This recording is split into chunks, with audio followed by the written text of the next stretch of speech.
वाद्य बज रहे हैं, देवता अपनी अपनी गाड़ी सजा रहे हैं। इंद्र ऐरावत पे चलते सफेद रंग के हाथी पर, वो अपने हाथी ऐरावत को और चमका रहे थे, पाउडर लपेट रहे थे और व्हाइट दिखाई पड़े।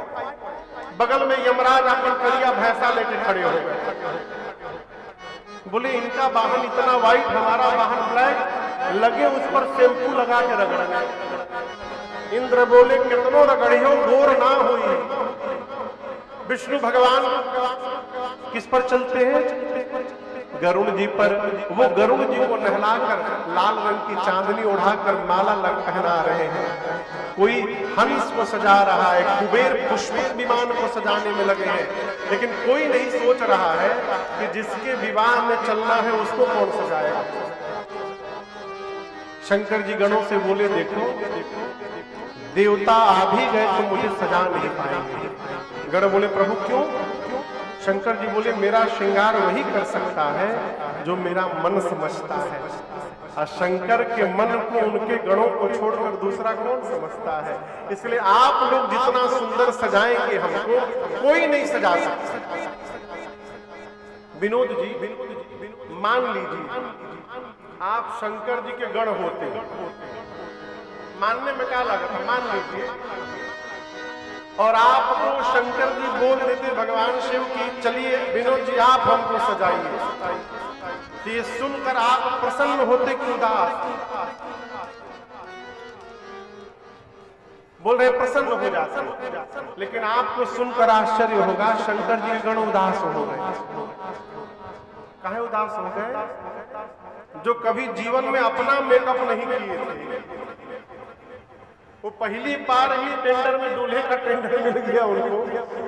जैसे बाबा रहते वैसे बाबा के गण रहते हैं, तो उनको पता ही नहीं श्रृंगार कैसे करना है। बाबा एक शिला पर बैठ गए, वहां तो कैलाश में हो रहा है, हम और आप कुर्सी पार के इस मैदान में भिलाई में श्रृंगार करेंगे। अरे श्रृंगार हो खता हो, श्रृंगार हो खता,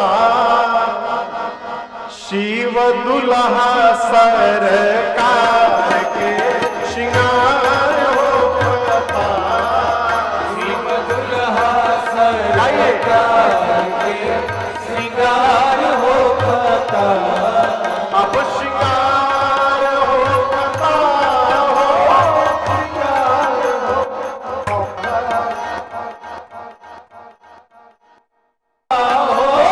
श्रृंगार हो खता, शिव दुल्हा सरकार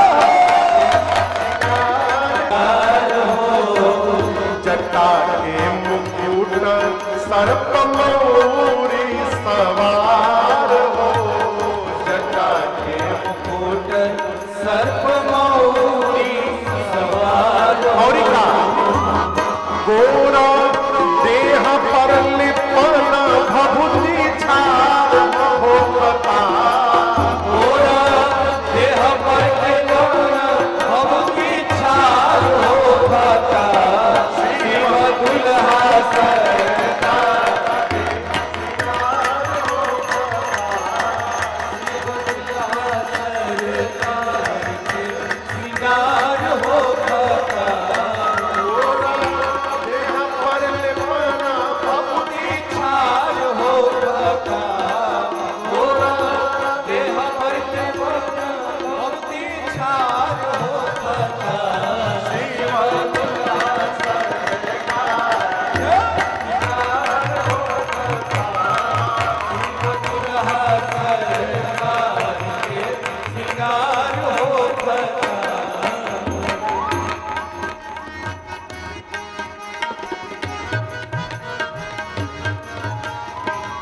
सर्प के कंगन कुंडल मुंड मालहार हो, सर्प के कंगन कुंडल मुंड मालहार हो, गंगा जी के धार माथे चंद्रमा लीलार हो, गंगा जी के धार माथे चंद्रमा लीलार हो। इंतजार वर के हिमाचल के द्वार हो कथा, इंतजार करके हिमाचल के द्वार हो कथा।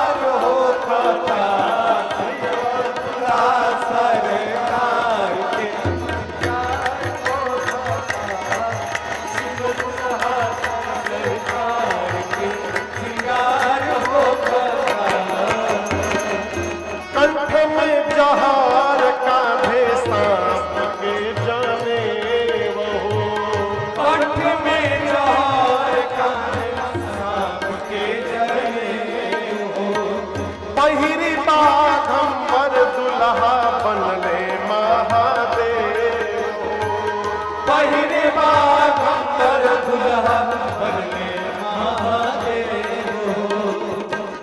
बड़ा बसहा पयाला पर सवार हो कथा, बड़ा बसहा पयाला पर सवार हो कथा।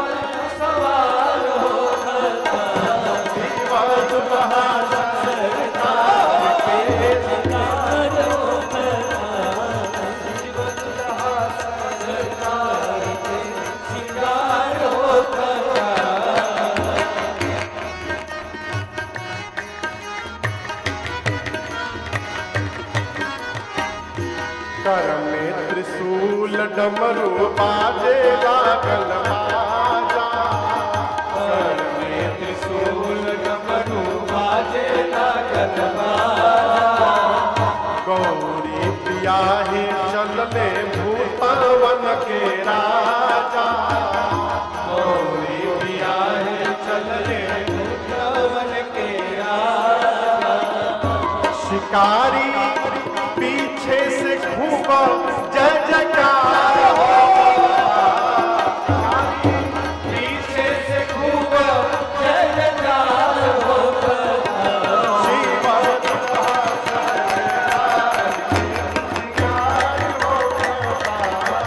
शिव दुल्हा सरकार के श्रृंगार हो कथा। अब श्रृंगार हो श्रृंगार हो कथा, हो श्रृंगार हो कथा, हो श्रृंगार हो कथा। शिव दुल्हा सरकार के श्रृंगार हो कथा,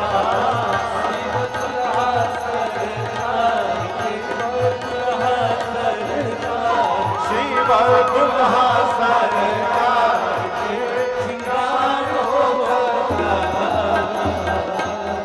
बोलिए दुल्हा सरकार की। बैठ जाइए, बैठ जाइए, बैठ जाइए।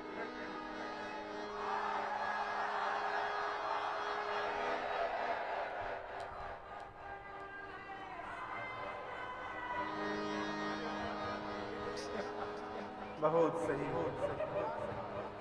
कांवरों के उलिया के दे दे, यही आनंद है। देखिए बाबा के विवाह में कैसन कैसन बाराती लोग आए हैं। भगवान शंकर बैठे शिला पर और बाबा के गण उनका श्रृंगार प्रारंभ किया। गण ये समझ नहीं पा रहे थे कहां से प्रारंभ किया जाए। सबसे पहले मन में भाव आया कि जटाओं को ठीक किया जाए। गणों ने जटाओं को समेटा और सिर पर ऐसा समेट दिया कि जटाओं ने मुकुट का आकार ले लिया। जैसे मुकुट बना, एक गण बोला बस छूना मत अब इसको, टोपी के काम खत्म, यही दूल्हे का टोपी होगा। एक ने कहा कितनी सुंदर टोपी दुल्हा सरकार